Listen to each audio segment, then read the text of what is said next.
Assalamualaikum warahmatullahi wabarakatuh.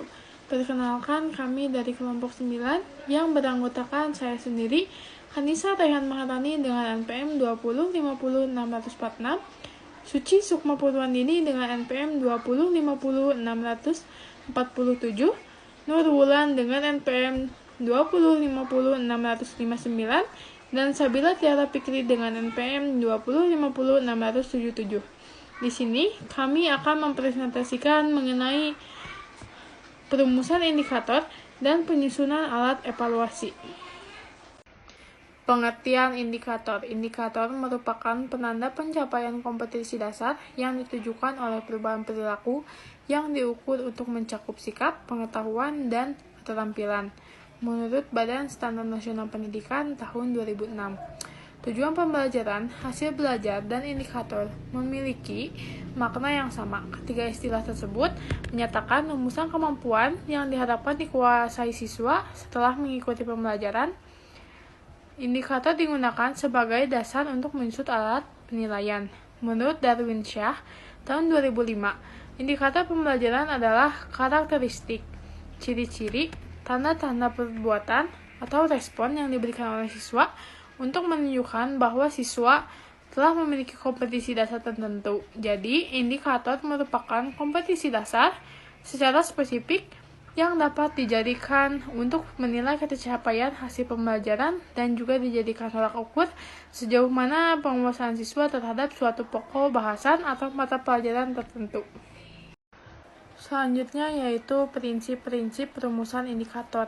Terdapat 5 prinsip perumusan indikator, yaitu yang pertama, indikator dijabarkan sesuai karakteristik kompetensi dasar, bisa dengan penjabaran kata kerja pada KD, penjabaran lingkup materi KD, atau keduanya. Yang kedua yaitu indikator disesuaikan dengan karakteristik peserta didik dan karakteristik mata pelajaran dan sekolah. Yang ketiga yaitu indikator dapat diamati dan diukur ketercapaiannya. Yang keempat, indikator menjadi acuan penyusunan penilaian, dan yang terakhir yaitu indikator dirumuskan dalam bentuk kalimat dengan menggunakan kata kerja operasional. Komponen-komponen rumusan indikator. Rumusan indikator yang lengkap mencakup 4 komponen, yaitu A, B, C, D. Dengan A, audience, B, behavior, C, condition, and D, degree. Nah, yang pertama itu ada audience atau siswa yang belajar. Jadi komponen ini dinyatakan dengan siswa yang belajar untuk menguasai kemampuan yang diharapkan. Lalu yang kedua ada behavior atau perilaku. Nah, komponen ini terdiri atas kata kerja yang menunjukkan kemampuan yang harus ditampilkan siswa dan materi yang dipelajari siswa. Jadi perumusannya itu menggunakan kata kerja operasional. Lalu yang ketiga ada condition atau kondisi. Nah, komponen ini menyatakan kondisi atau kegiatan yang dipersyaratkan. Nah, kondisi ini yang berada pada saat tingkah laku peserta didik dites, bukan pada saat belajar. Lalu yang keempat ada degree atau tingkat pencapaian atau kriteria. Nah, komponen ini mengacu pada tingkatan perilaku yang dicapai untuk menentukan keberhasilan atau penguasaan siswa terhadap kemampuan yang ditetapkan. Jenis-jenis kemampuan hasil belajar. Nah, dalam proses belajar ini terdapat jenis-jenis hasil belajar. Di antaranya yaitu ada hasil belajar kognitif, hasil belajar afektif, dan hasil belajar psikomotorik. Secara garis besar, jenis hasil belajar ini terbagi menjadi dua, yaitu ranah kognitif dan ranah afektif. Tetapi diperjelas lagi oleh Benjamin Bloom yang menyatakan secara garis besar ini membaginya menjadi 3 ranah, yaitu ranah kognitif, afektif, dan psikomotorik. Yang pertama ada kognitif. Nah, kemampuan kognitif ini merupakan kemampuan yang ditunjukkan oleh adanya perubahan pada kognisi siswa.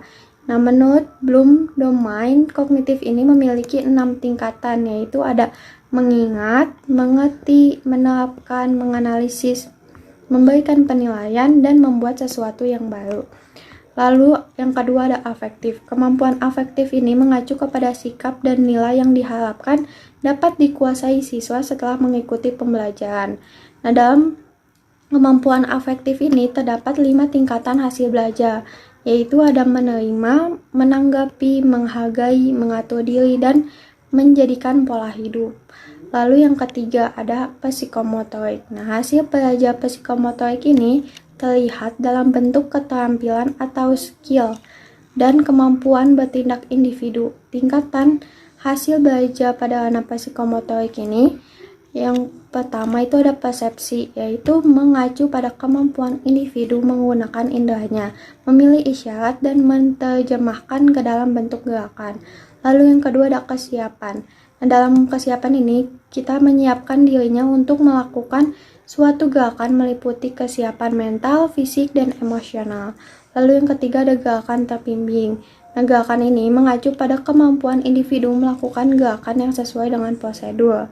Lalu yang ketiga ada bertindak secara mekanis. Nah, bertindak secara mekanis ini mengacu pada kemampuan individu untuk melakukan tindakan yang seolah-olah sudah otomatis. Dan yang terakhir ada gerakan kompleks. Nah, gerakan ini mengacu pada tindakan yang terampil, halus, efisien dalam waktu serta usaha yang minimal. Pengertian evaluasi. Evaluasi merupakan saduran dari bahasa Inggris yaitu evaluation, yang diartikan sebagai penaksiran atau penilaian. Evaluasi pembelajaran adalah suatu proses menentukan tingkat pencapaian tujuan pembelajaran yang telah ditentukan sebelumnya melalui cara yang sistematis. Evaluasi pembelajaran bertujuan untuk mengumpulkan informasi yang menjadi landasan dalam mengukur tingkat kemajuan, perkembangan, dan pencapaian belajar peserta didik, serta keefektifan pendidik dalam mengajar. Pengukuran dan penilaian menjadi kegiatan utama dalam evaluasi pembelajaran. Evaluasi adalah proses untuk mempertimbangkan sesuatu barang, hal, atau gejala dengan mempertimbangkan beragam faktor yang kemudian disebut value judgment. Evaluasi formatif dan evaluasi sumatif. Evaluasi memiliki dua peran dalam proses pembelajaran, yaitu formatif dan sumatif. Evaluasi formatif dilaksanakan pada setiap kali pertemuan pembelajaran untuk mengetahui kemajuan siswa dalam menguasai kemampuan yang diharapkan. 8 hasil dari evaluasi formatif menjadi masukan bagi guru untuk memperbaiki proses mengajarnya dan bagi siswa untuk memperbaiki proses belajarnya. Evaluasi sumatif dilaksanakan pada akhir suatu periode pembelajaran untuk mengetahui tingkat penguasaan siswa terhadap kemampuan yang diharapkan.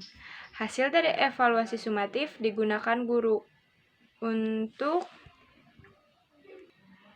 menentukan nilai dan kelayakan siswa.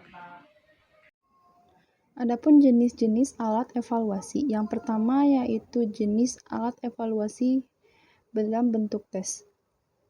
Yang pertama yaitu ada tes tertulis. Tes tertulis yaitu yang dimana tesnya berbentuk tulisan. Yang kedua yaitu tes bentuk uraian, yaitu semua bentuk tes yang pertanyaannya membutuhkan jawaban dalam bentuk uraian. Yang ketiga yaitu tes bentuk objektif, yaitu semua bentuk tes yang mengharuskan siswa memilih di antara kemungkinan-kemungkinan jawaban yang telah disediakan, memberi jawaban singkat, dan mengisi jawaban pada kolom titik yang disediakan.